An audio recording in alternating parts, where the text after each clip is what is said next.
Oi gente, tudo bem? Como vocês estão? Estou muito feliz de estar aqui hoje com este fundinho aqui que eu pensei, falta muito um quadro aqui, eu sei. Eu estou de frente para a janela, estou testando meu microfone novo, com muito amor e carinho. Tem um passarinho ali. Gostaria de dizer que, antes de começar a falar sobre as minhas leituras, que esse aqui é o primeiro vídeo que eu gravo neste formato, assim, somente vídeo. Eu sou muito acostumada aqui a fazer vlogs, né? Até mesmo sobre as minhas reflexões, as leituras, o que eu achei dos vídeos ou não. Eu sempre deixo em vlogs, esse é o formato aqui do canal. Mas os melhores do ano tinha que ser um vídeo todo especial. Eu queria fazer isso há um tempo já. Iria fazer isso ainda em dezembro, só que não deu certo porque eu viajei e tudo mais. Estou gravando no dia 1 de janeiro, então achei muito especial. Não só para começar o ano bem, mas também para relembrar as melhores leituras do ano. Eu não li muitos livros no ano. Eu li um livro aqui que ficou em primeiro lugar, que é um livro extenso, é um clássico, eu não queria deixá-lo, eu posterguei. E como eu acho que eu já devo ter dito para vocês no primeiro vídeo, que eu vou deixar linkado aqui, que eu falo um pouco mais sobre mim, depois que eu acabei a faculdade de letras, eu tive um bloqueio muito grande para leitura. Tanto pela questão de escrita, ler me lembra do como escritores grandes são maravilhosos e você nunca vai conseguir chegar até eles de alguma forma, mas também como leitora. Depois que eu acabei a faculdade foram anos muito intensos emocionalmente, eu acho, me descobrindo em outras áreas da minha vida, e a leitura ficou pra mim como um hobby que eu deixei de lado. O meu desapego dos livros mostrou muito como eu vi os livros naquela época. Inclusive, eu até me arrependo de ter mandado alguns livros pra frente, eu acho que eu teria mantido alguns. Mas mostrou um pouco como a minha relação com os livros mudou, sabe? Como a leitura em si se transformou pra mim.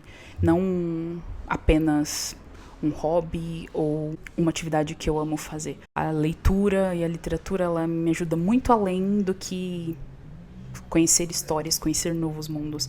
A literatura me traz autoestima, a literatura me traz uma vontade inerente de viver coisas novas, de viver mais e melhor aquilo que eu já vivo hoje, sabe? Buscar uma nova Ana, mas antes do que tudo conhecer a Ana, como ela é, os gostos, e você vê como você muda através da literatura, através dos seus gostos no geral, não só de literatura, né?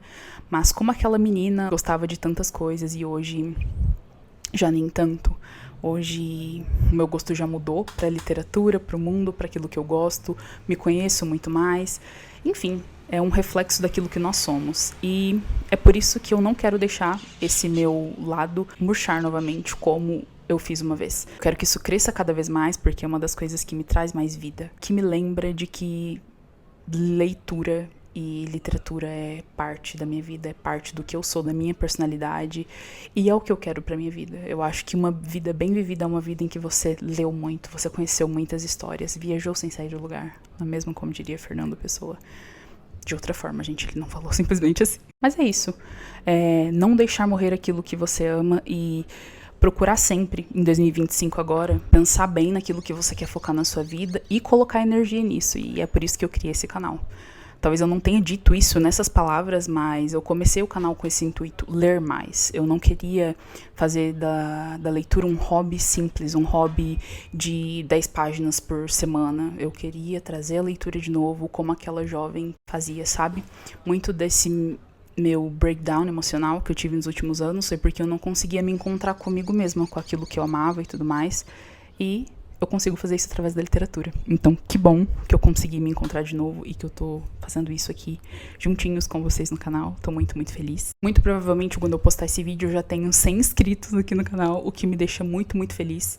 Eu tinha 30 inscritos no canal anteriormente, assim, com outras coisas que eu publiquei, mas eram inscritos inativos, então eles praticamente não contam, mas eu tenho 100 inscritos hoje, então pra mim é um marco muito grande, eu fico muito feliz, muito obrigada por estar aqui me acompanhando e espero que vocês continuem aqui sempre. Muito obrigada pela força, pelos comentários, pela interação aqui nas minhas outras redes sociais, que ficam sempre aqui no primeiro take quando eu apareço. Sem mais delongas, vamos lá para os melhores livros do ano. Eu li pouquíssimos livros esse ano, então eu não vou chegar aqui dizendo esse é um top 10, 15 dos 150 livros que eu li. Infelizmente, eu não consegui ler tanto esse ano como eu gostaria. Eu tinha feito uma meta de 30 livros e li 10. Essa sou eu voltando para o hábito de leitura. Então, fico muito feliz desses 10 livros, porque foram 10 livros maravilhosos, todos eles. Mas eu coloquei aqui os 4 que mais me marcaram e eu vou dizer o porquê de cada um. Em quarto lugar, eu trouxe Tudo Sobre Amor, da Bell Hooks. Eu comecei a ler esse livro muito antes, mas eu acabei no início de 2024. Comecei a ler no início de 2023 e acabou ficando pro início de 2024, alguma coisa assim. A Bell Hooks já era uma grande teórica pra mim, eu já conheci o trabalho da Bell Hooks principalmente na luta antirracista, né, e feminista, mas eu não sabia realmente que ela tinha um livro especificamente sobre amor. Isso daqui não é um romance. Estamos aqui, são 13 capítulos que eu considero 13 ensaios maravilhosos sobre amor em suas diversas esferas. Eu comecei a ler Tudo Sobre Amor num momento muito propício para lê-lo, que foi num pós-término, e conseguiu esclarecer muitas das coisas que estavam nubladas para mim até então. E foi maravilhoso nesse aspecto, apesar de não ser nada fácil. Se você for escolher para ler isso daqui, leia num momento mais leve da sua vida. Mas o amor que vai muito além do amor romântico, e isso foi o que mais me ajudou aqui. Não só sobre amor próprio, porque muitas pessoas indicam tudo sobre amor para falar sobre amor próprio e amor romântico, mas eu acho que o amor espiritual, o amor para com o próximo, a honestidade, tudo isso fortalece o que a Bell Hooks mesmo cunha como um conceito bem formulado de amor, que ela traz e ela parafraseia do Erich Fromm, se eu não me engano, que seria a vontade de se empenhar ao máximo para promover o próprio crescimento espiritual ou de outra pessoa. O amor é o que o amor faz. Amar é um ato de vontade. Isto é, tanto uma intenção quanto uma ação. A vontade também implica escolha. Nós não temos que amar. Escolhemos amar. A Bell Hooks escreve tudo sobre amor nos anos 80, mas eu ainda acho muito, muito válido para que a gente traga essa discussão, porque ela continua a mesma. Ela traz tantas coisas incríveis e abrangentes aqui que não tem nem como dizer num só vídeo. Observação. Cenas fortíssimas para você que não amassem nem faz orelha em livros, tá?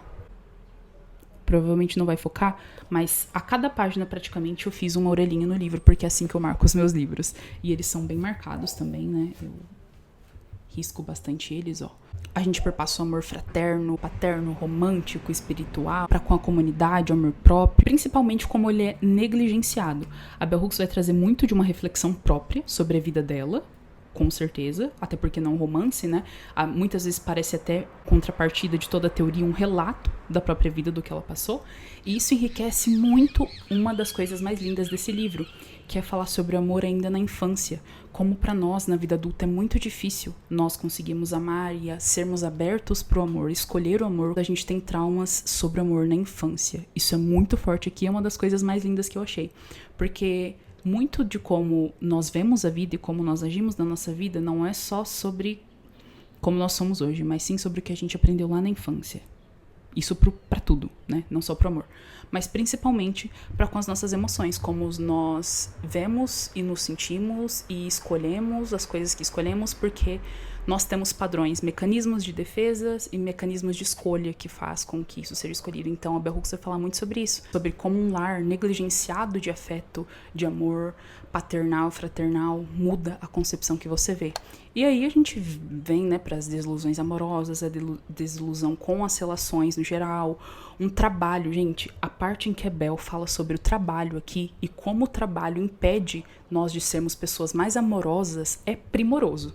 Porque não tem como nós sermos pessoas completamente abertas ao amor, ainda que eu não falo só romântico, gente, sermos pessoas amorosas no nosso dia a dia, quando nós estamos extremamente cansados de tudo, sabe? Pra mim foi uma das partes mais primorosas desse livro, e se eu pudesse escolher somente um capítulo para que você lesse, seria esse, que fala sobre o trabalho e como ele nos impossibilita de viver ao máximo que a gente tem para viver. Ela também vai trazer muitas reflexões filosóficas, não só sobre o tema de amor, mas também outros temas muito importantes aqui. Ela não deixa de trazer raça, né? Principalmente trazendo exemplos da família, da comunidade negra, mas também sobre feminismo. Isso aqui é muito, muito lindo. Falar sobre as dores das mulheres. Gente, se você tiver a oportunidade de ler isso daqui, ainda esse ano de 2025, é uma ótima escolha. A gente sai daquela noção de Hollywood e entra numa noção realista do que seria o amor estrutural e verdadeiro, né? Um amor que parte da honestidade,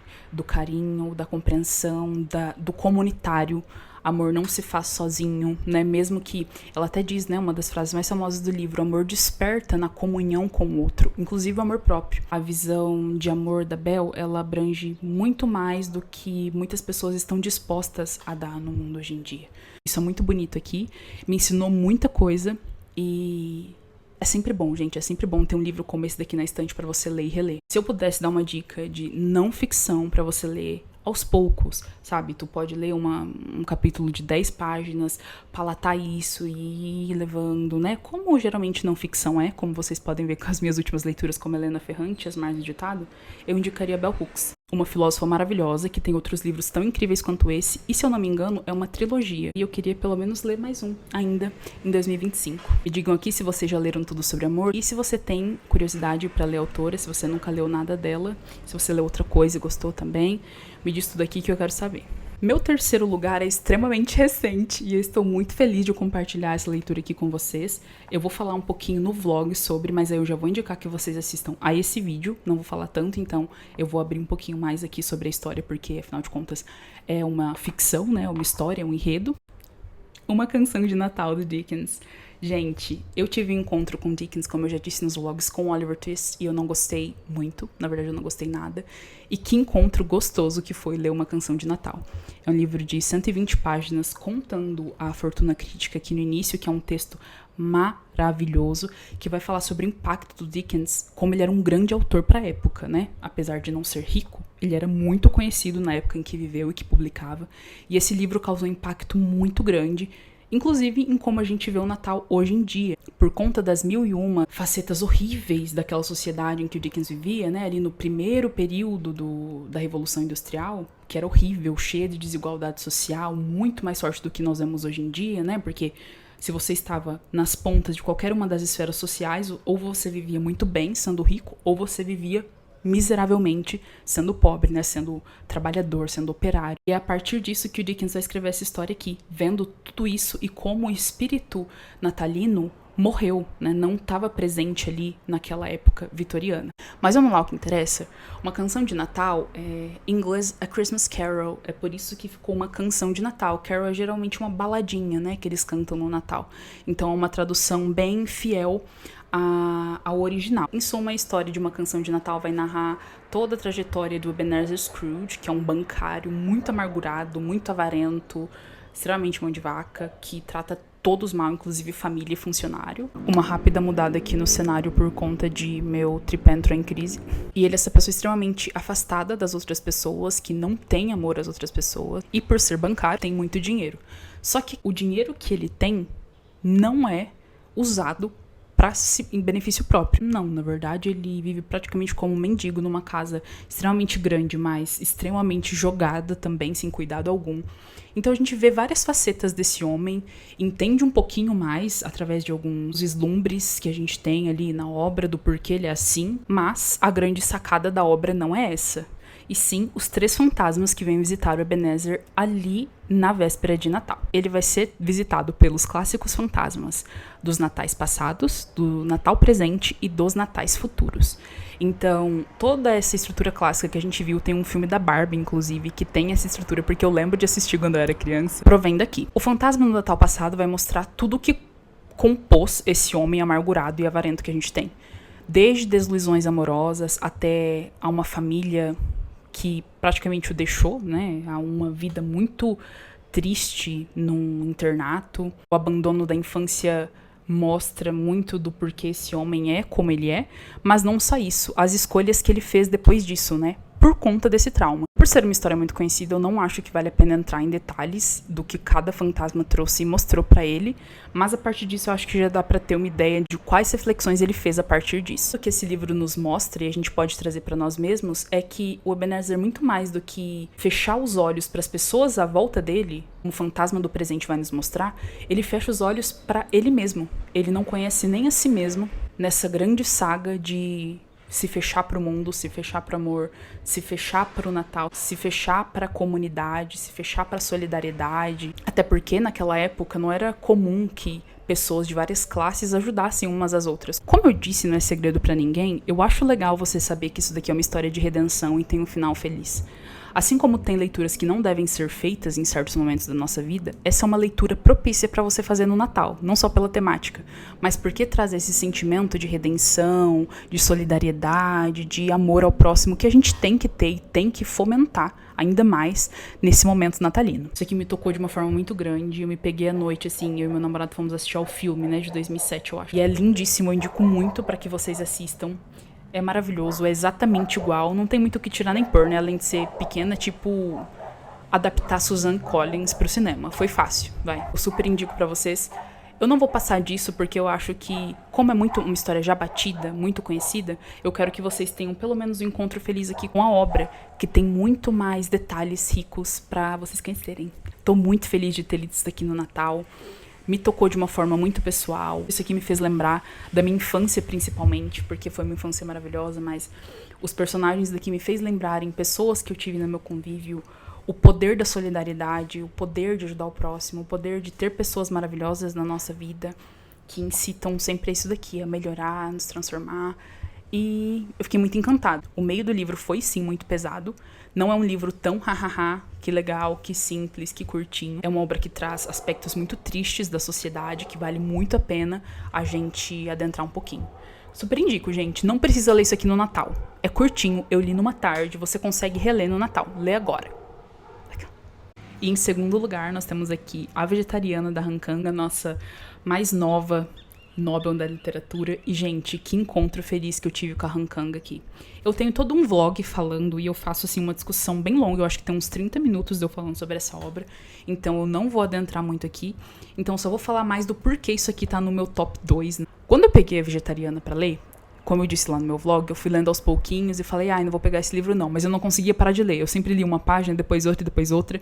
E daí peguei pra ler assim, na noite, li um capítulo e meio, e quando eu vi, acordei de manhã, Han Kang, Nobel da literatura. Eu fiquei, não acredito. Então foi um encontro muito, muito feliz. Eu estou com o microfone na frente da boca, meu perdão, gente, eu estou me acostumando ainda a essa vida de vlogger e gravadora booktuber. Mas A Vegetariana vai narrar a história da Yoon-ji, que é uma mulher casada, padrão sul-coreano, uma mulher tradicionalmente passiva ao seu marido. Ela é dona de casa em primeiro lugar e daí faz um trabalhinho ou outro. Seu marido trabalha numa empresa, né? Ele sai fora de casa todos os dias. E o mote do livro é que a vida desse casal muda quando a Yoon-ji decide parar de comer carne. Ela tem alguns sonhos muito bizarros que fazem com que ela decida tirar a carne da sua vida. Na verdade, ela não para de comer só carne, ela para de comer qualquer coisa de origem animal. Mas a vegetariana fica muito melhor que a vegana, né? E o vegetarianismo, ele é usado pura e simplesmente aqui para narrar as violências que as mulheres são cometidas todos os dias na nossa sociedade. Principalmente na sociedade sul-coreana, mas isso ressoa em todo o mundo. Então a gente vai falar sobre a violência sexual, a violência familiar, a violência na infância, como a violência para com as pessoas, o mundo à nossa volta, como a gente decide agir no mundo, sobre doenças mentais, sobre a saúde, sobre como as mulheres são vistas do olhar masculino, que é muito pesado, e sobre a rebelião dessa protagonista aqui ao se tornar vegetariana, porque ela não abnega somente a carne ao se tornar vegetariana, ela abnega também a uma estrutura familiar que não vem só desse casamento, vem desde a mãe, vem desde o pai. É uma violência que não tá ali presente só agora, é uma violência que tá nessa família há muito tempo e é um livro muito pesado, ele tem muitos gatilhos. Pesquise antes de ler, se você estiver num momento vulnerável, eu não aconselho, ainda mais porque o segundo capítulo é narrado pelo cunhado, que é uma pessoa desprezível, é um artista, assim, extremamente horrível, e é ali que tem o maior número de gatilhos possíveis dessa obra. O terceiro capítulo, terceira parte desse livro, melhor dizendo, é narrado pela irmã, o único vislumbre feminino da obra, que traz, além de algum respiro pra gente, tipo, uma pessoa, pelo menos, que vai conseguir olhar Yoon-ji como ser humano. Mas também vai trazer os outros traumas dessa personagem, feridas ainda abertas dessa família que a gente descobre. E é mais pesado do que as outras partes pra mim, em questão de reflexão, principalmente no universo feminino. É muito triste ver como a violência acometida lá na infância dessas meninas marcaram elas de formas muito negativas, e como isso reverbera hoje em dia. Tem um vlog inteiro sobre a Vegetariana, eu perpasso cada uma das partes, falo sobre os temas principais da obra, que se não me engano era violência, a relação entre as mulheres, e como essa obra é vendida, porque essa obra é vendida como um pequeno romance sobre sexualidade e loucura que merece ser o seu grande sucesso, mas eu discordo um pouquinho de que seja sobre sexualidade simples e puramente assim. Vão lá no vlog pra vocês saberem mais, mas que leitura, que obra. Como isso ressoa em mim? Não tem uma semana que eu não passe sem lembrar de A Vegetariana. Não tem uma coisa que eu ouça na minha vida que me faça lembrar da violência que a gente passa todos os dias, da violência que a gente passa na infância, do quão discrepante é a vida, os privilégios masculinos para os privilégios, ditos privilégios femininos, do como nós somos vistas, como os corpos femininos são vistos em comparação aos corpos masculinos. E o fim da obra me faz pensar todos os dias em como a Han Kang é uma escritora maravilhosa. E eu quero, por favor, Ana Austin do futuro, ler mais um livro da Han Kang ainda esse ano. Eu estou pensando em ler o livro branco, que fala sobre luto. Estou muito curiosa, porque os outros são ainda mais, se assim é possível, ainda mais pesados do que esse, mas eu indico. Lembrando, gente, é um livro muito bom, mas que eu li em um momento tranquilo da vida. Isso aqui tem muitos gatilhos, tomem cuidado, não leia em qualquer momento, mas eu super indico. É uma baita leitura e eu gostaria que todo leitor fizesse uma leitura, assim, soco no estômago, como essa daqui, pelo menos uma vez na vida. E o primeiríssimo lugar, já nessa iluminação bem fade out, bem uma coisa... Nossa, ela diminuiu a exposição? Não, só tá escuro mesmo. Entendeu? Pelo menos os carros pararam um pouquinho. Vocês estão preparados para essa maravilhosidade?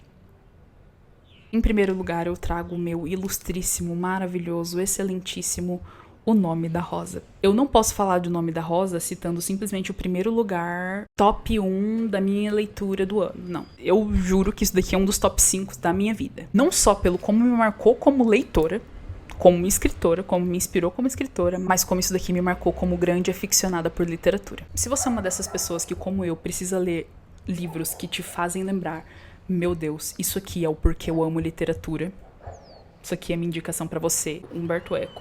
Além de ser um escritor, um linguista, um filósofo, bibliófilo, ele foi além com essa obra, sabe? Juntar todo o conhecimento que ele tinha já de teoria medieval com a história sobre livros. Ele entrou na história medieval, pegou os fatos que ele propôs. No finzinho, ele até escreve que, de início, ele simplesmente queria matar um monge. Era isso que ele queria escrever. Ele queria escrever sobre a morte de um monge, somente. E ele foi dando palco para aquela ideia, escrevendo, analisando, moldando.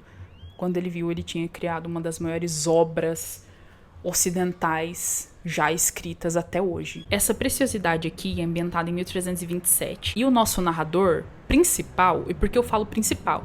Esse livro, gente, ele é labiríntico por si só. No início é um historiador falando que teve acesso a um escrito de um monge alemão que escrevia sobre um outro monge inglês. É uma bagunça no início, mas a escritura principal dessa obra aqui se dá pela escritura do Atsu, um monge já idoso que vai escrever sobre a história daquilo que ele passou em vida, quando ele ainda era um jovem noviço do seu mentor, o Guilherme de Baskerville, que vai funcionar nesse livro como um Sherlock Holmes. A aventura que o Atsu vai narrar aqui, que ele passou com o seu grande mentor, né, o Guilherme, é uma ida a um mosteiro beneditino lá na Itália, que contém basicamente uma biblioteca de Alexandria italiana, sabe? É uma biblioteca labiríntica que tem muito conhecimento junto. Eles vão não em uma missão de investigar qualquer assassinato que tá tendo, tá, gente? O Guilherme não foi chamado pra isso, ele foi chamado por conta da parte histórica do livro. Tá tendo uma guerra gigante entre beneditinos e franciscanos. O Guilherme vai representando os franciscanos até lá, porque vai ter uma reunião deles com os beneditinos, mas era um mosteiro beneditino, né? Não deixa de ser ali uma abadia beneditina. Então ele ainda assim não tá em território seu, mas tem alguns deles lá dentro, como um frei bem velhinho já. Enfim, a parte histórica do livro é 100% verdadeira. Não tem nada desse livro aqui que seja criado a partir da cabeça, historicamente falando, tá?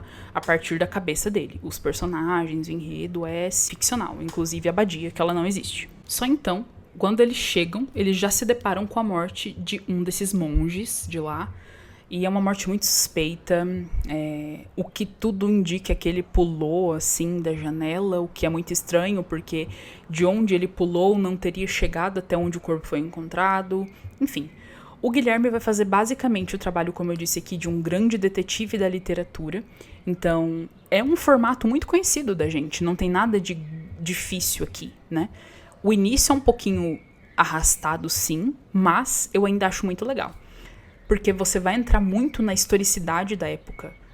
As questões com o papado também, que eram bem acirradas. As questões beneditinos e franciscanos, a gente vai entender, a gente precisa entender isso antes da gente entrar nessa obra.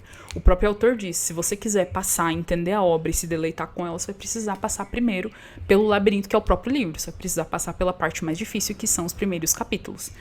A partir do momento em que eles chegam na abadia, que passam daquelas conversas filosóficas, históricas, você vai encontrar aqui uma preciosidade literária. Outros monges vão morrendo e todas essas mortes, uma após a outra, dão a entender de que são alguns sinais do apocalipse, né? Das profecias do apocalipse, de que algo aconteceria, enfim, de que o grande fim estava próximo. Então havia um tom profético ali, porém todas as pessoas que foram assassinadas tinham muitos mistérios, não só quanto à sua vida passada, né? Quanto à vida ali, mas também eram pessoas que sabiam muito sobre a biblioteca deste lugar, desta abadia, a grande biblioteca, né, alexandrina, como a gente pode dizer. Qual é o segredo que tange todas essas mortes? Quem foi o autor dessas mortes? E em nome de quê? A troco de quê?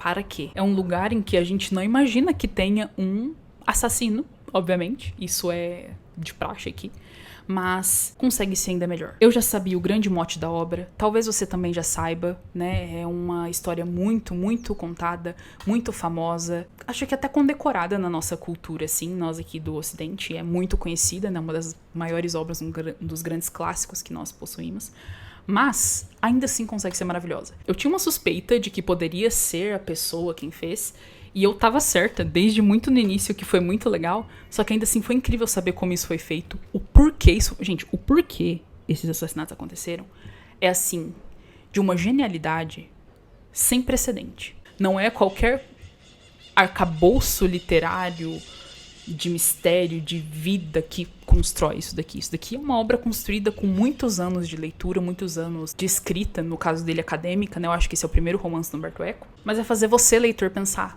como eu nunca tinha lido isso antes, eu quero ler obras tão incríveis quanto essa, eu quero ler pro resto da minha vida. E refletir sobre uma das coisas mais legais, um dos temas mais importantes desse livro. O grande poder dos livros no conhecimento. O grande poder dos livros na maneira como nós vemos a vida.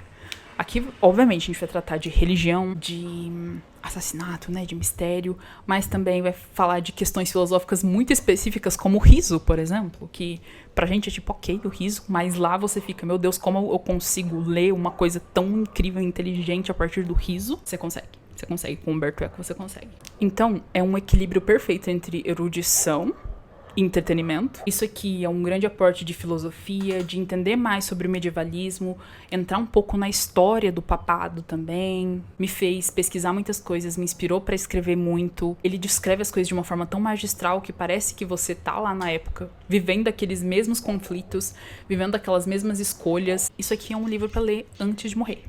É isso. Na sua lista de ler antes de morrer, se você tiver essa lista, eu quero que esse livro esteja presente na sua lista. Isso aqui é uma ordem, porque não é muito mais do que uma aventura do Watson, falando um pouquinho mais sobre o seu mentor inteligentíssimo, ultra mega perceptivo. Gente, isso daqui mostra muito como a atividade da leitura e a atividade de passar conhecimento através das gerações é importante, e o perigo delas também. Muitas pessoas preferem a ignorância ou querem que muitas pessoas continuem ignorantes sobre muitas coisas, e é isso que a vedação dessa biblioteca é. É um livro sobre uma biblioteca gigante, sobre os livros que nela possuem, sobre as pessoas apaixonadas por livros e sobre as pessoas que têm medo do que o conhecimento desses livros pode trazer à tona, enfim, para o mundo daquela época, e reverbera no que a gente tem aqui hoje em dia. Até hoje em dia, muitos livros são censurados, muitos livros dos quais trazem temas sociais, temas políticos, temas das minorias do nosso país e do mundo são vedados, são censurados, justamente por conta de trazer conhecimento, dar luz a uma coisa tão importante. E nós podemos vencer algumas coisinhas com conhecimento, sim. Nós podemos nos blindar sobre algumas coisas da vida, em alguns aspectos, com conhecimento e um bom conhecimento. E isso daqui te ajuda a entender isso. O poder do conhecimento e como estudar, como procurar mais conhecimento, como expandir suas visões de mundo te fazem uma pessoa melhor. Às vezes, eu sinto que eu ainda estou numa ressaca literária por conta de O Nome da Rosa. Isso é muito forte. Que eu posso ler tantas obras, eu já sei que há tantas obras, tantos clássicos incríveis e contemporâneos também, incríveis como esse, mas nenhum deles é esse. A minha vontade é de reler O Nome da Rosa todos os dias, eu juro pra você. Se você quer amadurecer muito como leitor, como agente social, como ser humano, eu indico pra você ler O Nome da Rosa com muito alento, muito carinho, muita paciência, curta cada página, porque acaba. Quando eu peguei aqui, eu tava revendo, eu fiquei, meu Deus, como eu quero ler isso de novo. Uma vez que você já sabe o que vai acontecer, eu acho que é ainda melhor você ler e rever, ler desde o início os personagens de uma nova ótica, sabe? Eu quero que vocês digam o que vocês acharam das melhores leituras do meu ano, se vocês já leram algum deles, se vocês gostaram do meu apanhado de livros, quais deles vocês querem ler. Comentem aqui muito, porque o comentário é uma das coisas mais importantes que vocês podem fazer pelo canal, pelos vídeos. Muito obrigada pelo ano de 2024. Sei que vocês acompanharam 2 meses comigo apenas, mas pra mim já valeram como o ano inteiro, porque esse projeto pessoal valeu o meu ano. Agradeço muito por vocês estarem aqui comigo. Muito obrigada pelos inscritos que estão aqui, por cada pessoa que comenta, por cada pessoa que curte, por cada pessoa que vai conversar comigo sobre os vídeos, sobre minhas leituras, sobre as suas leituras, que eu também adoro saber. Me inspiram muito também. Faz muitos anos que isso é uma vontade, um sonho meu, sabe? De construir aqui no YouTube vídeos longos, falando sobre livros, e tô tão feliz, de verdade, tão realizada de fazer isso aqui, e eu espero que isso continue pelos próximos anos e anos e anos a vir. Muito obrigada por assistir esse vídeo.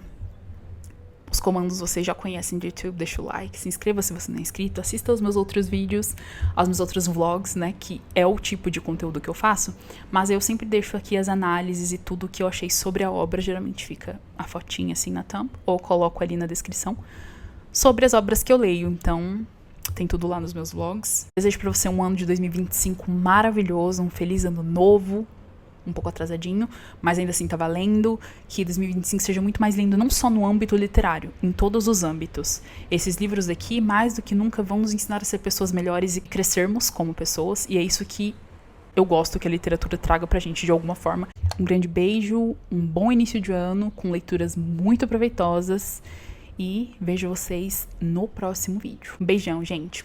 Muito obrigada. Tchauzinho.